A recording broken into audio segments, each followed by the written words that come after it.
Hello, I'm Mark, and this is the Fast Track Impact podcast for researchers who want to be more productive and achieve real-world impacts from their research.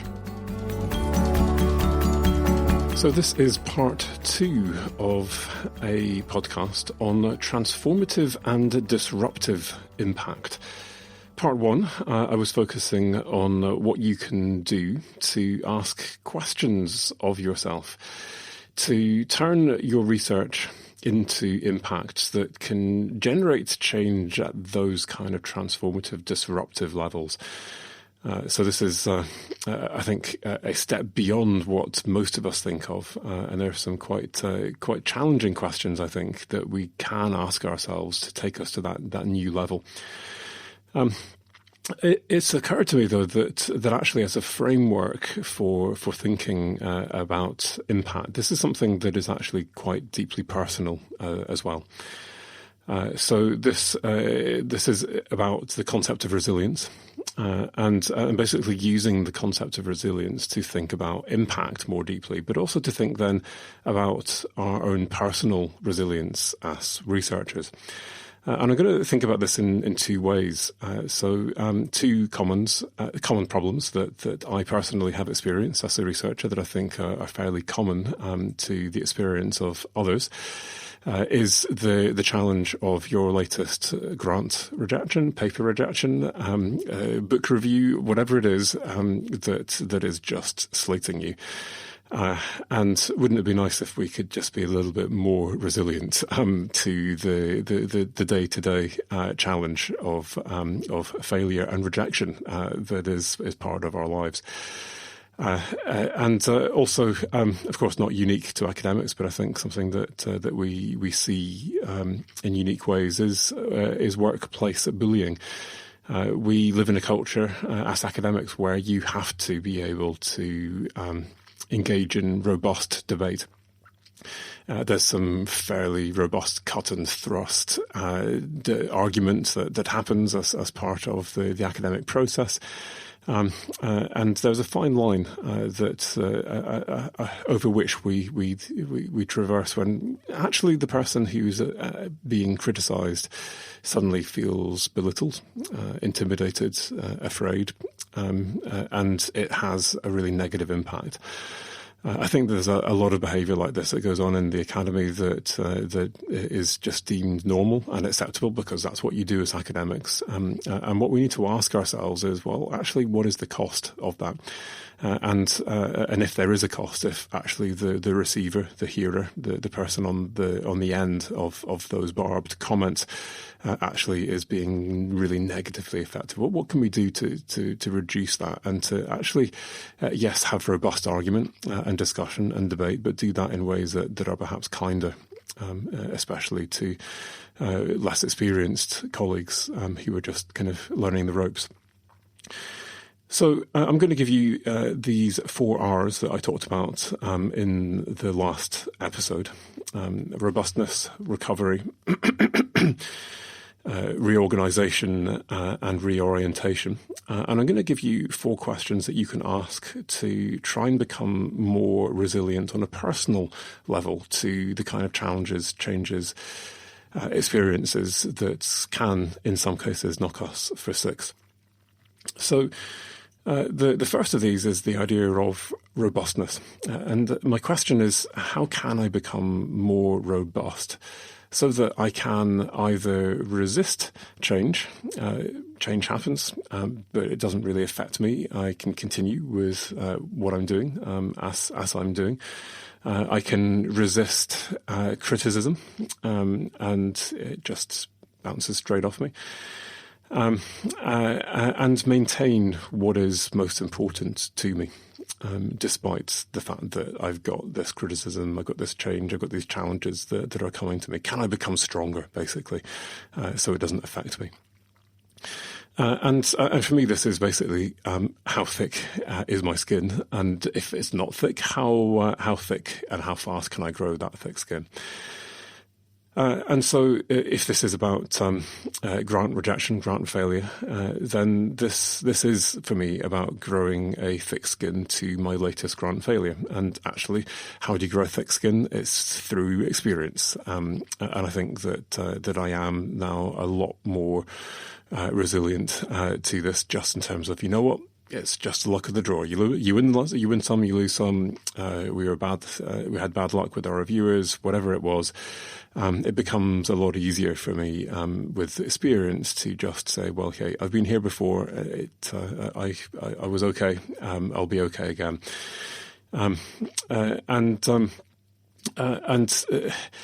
At the same time, of course, that thick skin means that I'm able to look quite objectively at, well, okay, that's what went wrong. I don't feel that at such a deep level, so it's a lot easier to not get so clouded by my emotions and say, yeah, I messed up, and that's the reason why, and that's what I'm going to do differently. And of course, I keep going because it doesn't really affect me.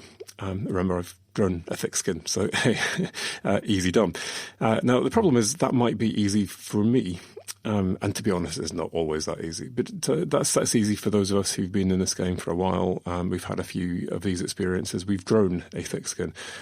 But the problem is that for many of us, either we never grew that thick skin, or, you know what, this time it really hurts, or we're just too early in this game to have had that experience. And I think especially for early career researchers, this can be really hard. So yeah, in theory, I grow strong, I grow a thick skin, but easy said, I'm going to say. So we are going to move to a second level of resilience. If you're thinking, yeah, sounds great in theory, Mark, but no, that's not me, and that's not going to be me in the near future. The second example I'm going to use here is on workplace bullying, and how can I become stronger, more robust to workplace bullying. And of course, again, it's about that thick skin. And what you'll find often is actually these people who are doing the bullying very often actually don't even realize that they are bullying. It's just that they've got a really thick skin. They've been in this game for long enough. They've had enough criticism that actually they've grown a very thick skin. And they therefore expect that everyone else will have just as thick a skin as them. And they dish out what they are perfectly happy to get in return. They just don't realize that when they're dishing it out to people who potentially do not have the same experience as them and the thickness of skins that they have. Of course, if you can, over time, grow that thick skin, and this is, again, fairly theoretical for most of us, then we're able to ignore the comments that might otherwise belittle us. Or that may, in fact, be designed to belittle us, or intimidate us, or manipulate us. And as a result, they bounce off us. And I'm strong enough so that when someone does do something that offends me, that makes me feel bad in those kinds of ways, I stand up to them instantly, and I don't have any fear that they're going to get away with this or manipulate me. And wouldn't it be great if we were all that strong and instantly responded to situations like that exactly how we want to? In my experience, very often that's in retrospect. I'm thinking back and thinking, if only I'd done that. And so if that is you, then yeah, this is a problem. And robustness as a resilience strategy is problematic. It's problematic because it takes time to grow that level of thick skin, to become that strong, to become that robust. Yes, this might be something we aim for, but actually this is not something you can get quickly.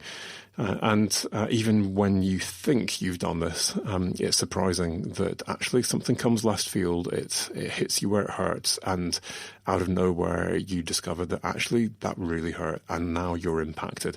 And if your only strategy for personal resilience is robustness, and you've got nothing else to fall back on, then I would describe that as a fairly brittle strategy. So yeah, I'm strong, but actually it just takes one really major thing, and it could break me, and I may not have an alternative way of coping with this. So let's move from robustness then to recovery.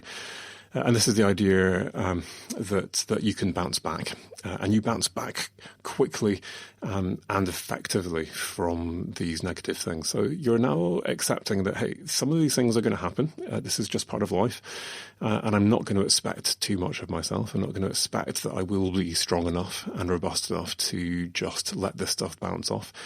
So let's just be realistic and accept this will knock me back. But I've got strategies in place that mean that I don't worry too much about that, because I know I will be able to bounce back. And I'm going to bounce back fully, completely to where I was before. I'll have full confidence, full just back to who I was. And I'm going to do that quickly. So my question is, how can I ensure that I bounce back quickly and fully from changes or events that have impacted on me negatively, so that I can cope better, survive, and, of course, continue doing what I do best? So, first of all, looking at this in terms of grant paper failures, rejections, that kind of thing, what I'm doing now is accepting that this is inevitably going to knock my confidence. If this is my best work, then yeah, that hurts. Especially when there is not a good reason, when actually you've been misunderstood, you have no right of reply, and that's it. Your best work is on a junk heap. It makes me angry. It makes me upset. Let's just accept this. But instead now of allowing those feelings of disappointment, anger, shame, whatever it is, to drag on, I take time out on purpose. I do something completely different.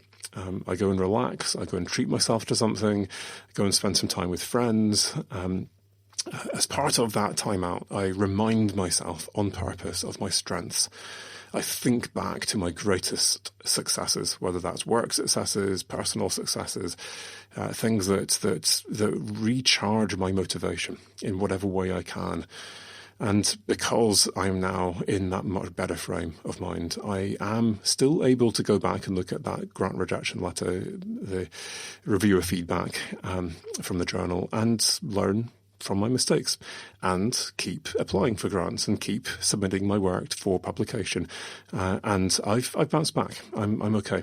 And for me, it's about being really conscious and aware of, you know what, I feel really rubbish at this point in time, and rather than ploughing on and just brushing this under the carpet, I'm taking time out. I'm recognizing, I'm being mindful of the fact that I feel rubbish about this, and I'm doing something to make myself feel better again, so that I can learn from this, so that I can bounce back. And yeah, that takes a bit of time, but actually I bounce back so much more effectively. It's worth it. The second example I've got then is on workplace bullying, and now I'm going to accept that, hey, I'm not that robust. I get into the cut and thrust of academic debate, and as it happens, 50-50, I come out reeling, and my confidence is shot, and this is a problem for me.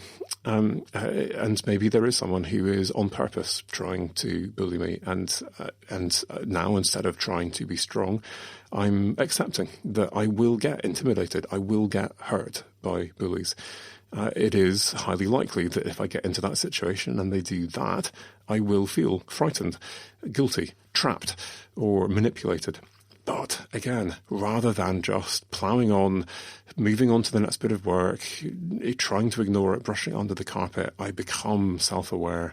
I realise, you know what, that I feel rubbish. Where is that coming from? Yeah, it's because that comment, that actually really penetrated. And yeah, maybe they didn't mean it, but, or actually, you know what, that person has now shifted this to a new level, and this is now become personal.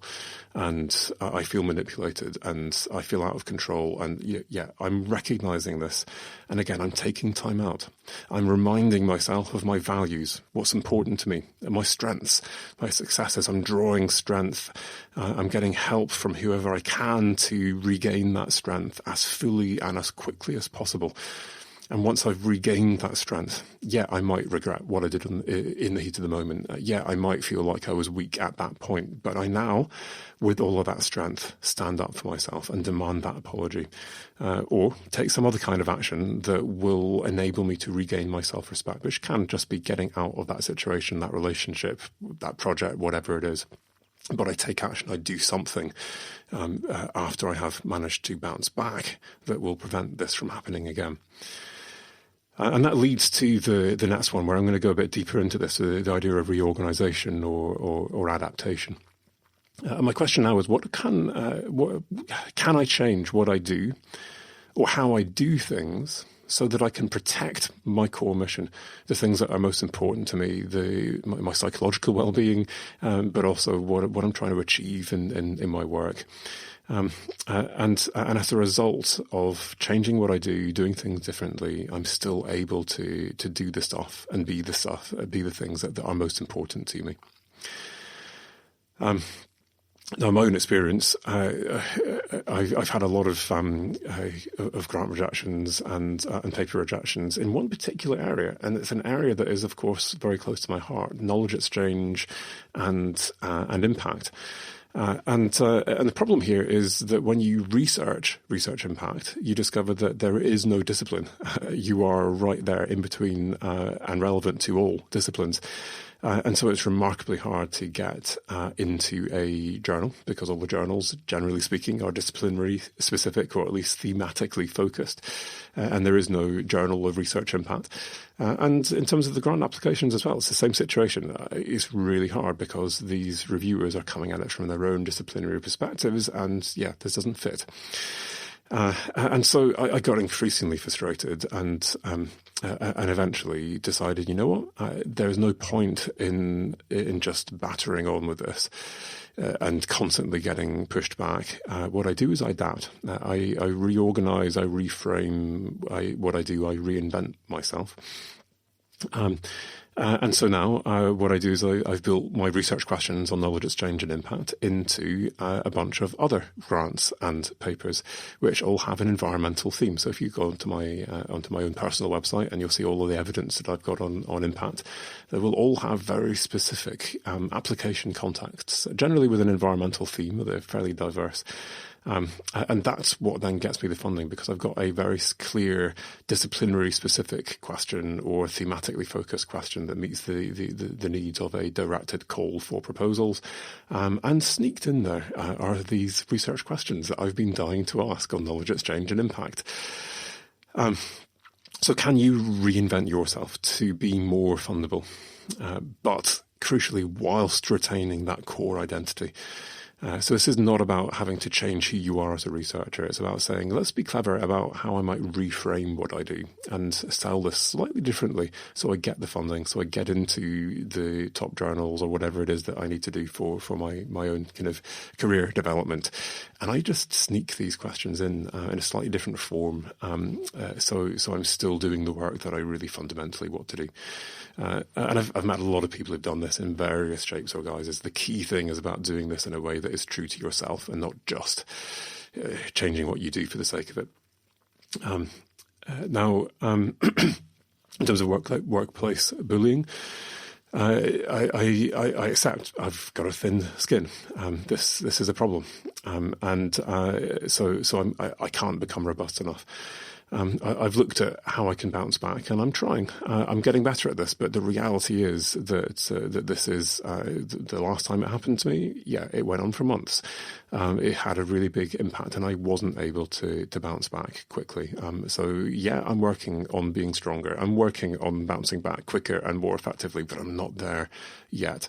So can I try and adapt my working environment to ensure that I am still resilient, given that I know I am vulnerable in this area? Now, the problem is I don't always have the level of foresight I need to see bullies coming. So adapting in advance to a specific situation is actually remarkably difficult. And so typically what happens to me is this is a kind of a joint thing where, okay, it happened, and I'm taking that time out and I'm building myself back up, I'm bouncing back. But now that I've bounced back and I'm in that strong position, rather than confronting the bully, rather than extracting that apology or taking that really quite scary action that might escalate things, I'm now coming up with an adaptation strategy. I'm reorganizing what I do, how I do it, so that I make sure it can't happen again. So, for example, I may work on a different part of the project. I know certain people who've been asked to move to different floors of their building, or to different buildings, for example. And my message is that is not necessarily weak. This is not a bad strategy. Actually, it's a very effective strategy, because ultimately it is maintaining your personal resilience. And you can work on those other strategies and get practice and become stronger, become better at bouncing back. But you know what? If you don't have to expose yourself to this stuff, if there is a simple way that you can reorganize what you do so you're not constantly being exposed to this person or the situation, then why not? Why not do that? Reorganize, adapt, and problem solved. Now, the fourth and final element of this is reorientation or transformation. And I'm asking now, how can I look completely differently at these problems, or disrupt the ways of doing things that are the norm, or that I've done before, so that I can think about doing something completely new, in a completely different way that will actually be something that will give me something I value even more. So I think the thing that is problematic for me about adapting to this kind of stuff is that you kind of feel like, you know what, I compromised. I'm now doing research on all these other things which I'm less inspired by. And yeah, I'm in a new building. I'm in a different part of the project. I didn't want to, and actually I feel an element of resentment about the fact that I had to be the one who reorganised, who adapted in response to that situation. And so yeah, this is about completely reframing this, and it's about doing this in a way that actually gets you something that you are even more happy with, and you're trying to get some good out of this. So it's hard, but bear with me.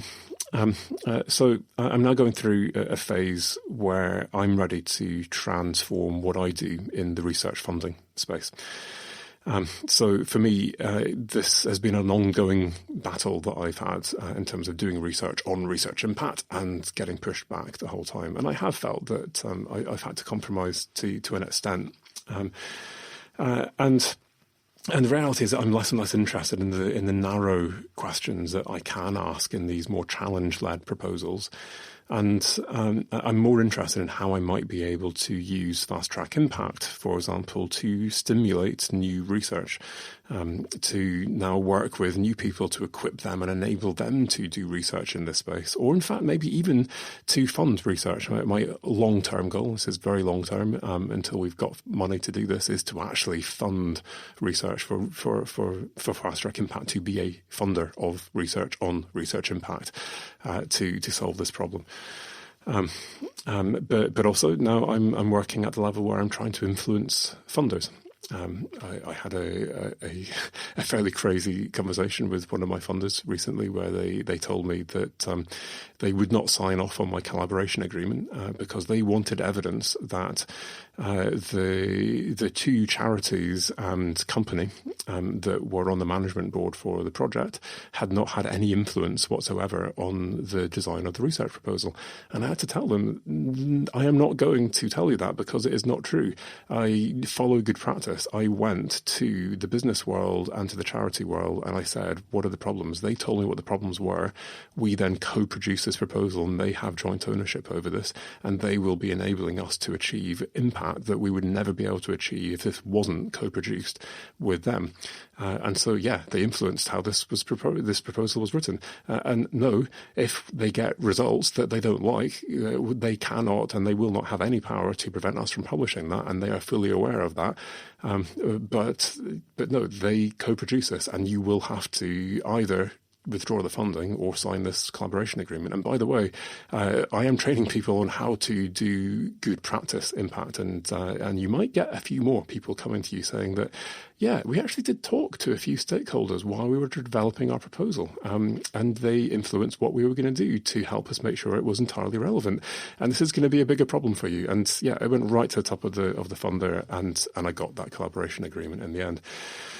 Whether it's that, whether it's shaping funding calls, actually, this is for me now a very new space, which is just trying to go completely out of that current constraining box of how do you get research funding for projects in this space, to think very differently, and actually drawing on all the experience and the hard times to do that really effectively.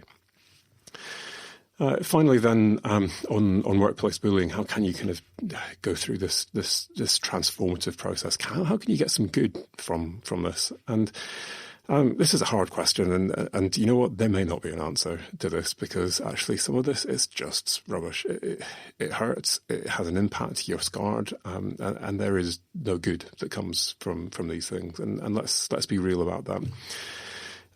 But for me, I've personally been thinking about this, because this is something that I've suffered through in every position that I've been in. In fact, as a PhD student, as a lecturer, as a senior lecturer, as a reader, as a professor.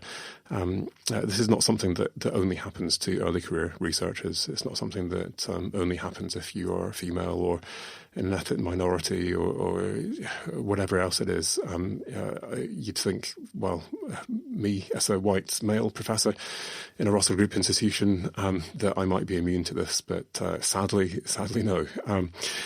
And so for me, this is about a thought experiment that enables me to undergo a transformation from someone who has been a victim of bullying all my life, all my career, as a child as well, and who has attempted to resist, who's attempted to bounce back, attempted to adapt to bullying, but never quite gotten there, and been quite negatively impacted. But that identity as a victim, to someone who instead values my identity as a survivor of bullying, and who, as a result of that survival, is able to help others as a result.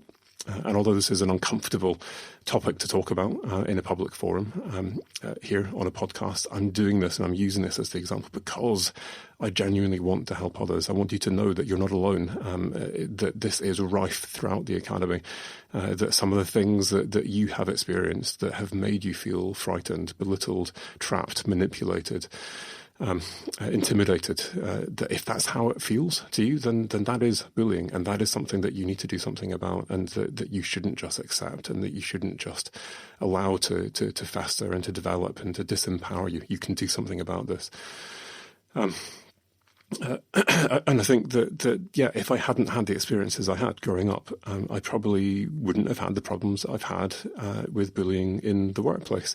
But I can see now the fire that I have in my belly to right wrongs, to fight injustice, whether that's through my research or in my teams locally in my university. And the passion that I have for achieving impact at scales other people wouldn't even dream of is actually a direct response to what happened to me as a child and what has happened to me through my career, and that desire to do something to make up for that, to make the world a better place, to right wrongs, to be someone who can empower those of us who have experienced this rather than add to that problem.